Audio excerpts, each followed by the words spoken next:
अगदी जलद व अचूक बातम्यांसाठी पाहत रहा महामीडिया 24 सदैव तत्पर।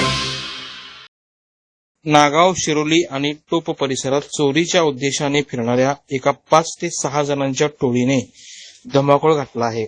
घरासमोर लावलेले सीसीटीव्ही कॅमेरे काठीच्या सहाय्याने फोडून दारातील मोटरसायकल आणि बंद घरांना हे चोरटे टार्गेट करताना दिसत आहेत।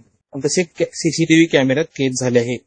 गेल्या 4 दिवसात या परिसरातून 3 मोटरसायकली चोरीला गेल्या असून या वाढत्या चोऱ्यांमुळे नागरिकांमध्ये भीतीचे वातावरण पसरले आहे। या टोळीचा बंदोबस्त करण्यासाठी पोलिसांनी तातडीने सतर्क होऊन परिसरात गस्त घालणे अशी तीव्र मागणी नागरिकांतून होत आहे।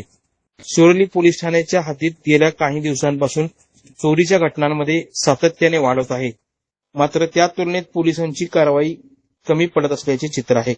15 दिवसांपूर्वी नागाव येथे एकाच वेळी 3 ठिकाणी घरफोड्या करून सुमारे 12 लाखांचा मुद्देमाल चोरण्यात आला होता।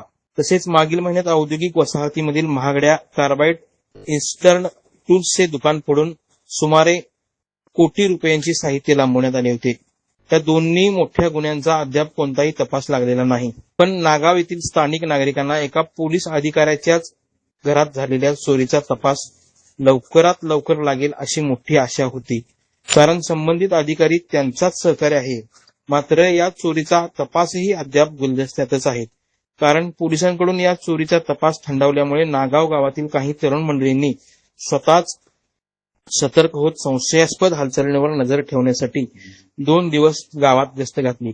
त्या दरम्यान रत्नागिरी नागपूर महामार्गावरील एका जनावरांच्या गोठ्याची कुलूप तोडून तेथील सीसीटीव्ही कॅमेरा काठीच्या सहाय्याने फोडण्यात आला।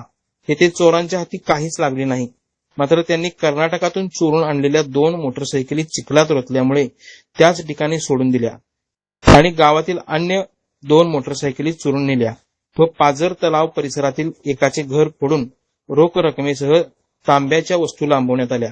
तसेच अन्य एका व्यक्तीचे घर फोडण्याचा चोरट्यांनी प्रयत्न केला, परंतु नागरिकांच्या सतर्कतेमुळे त्याने अंधाराचा फायदा घेऊन शेत शिवारातून पळ काढला।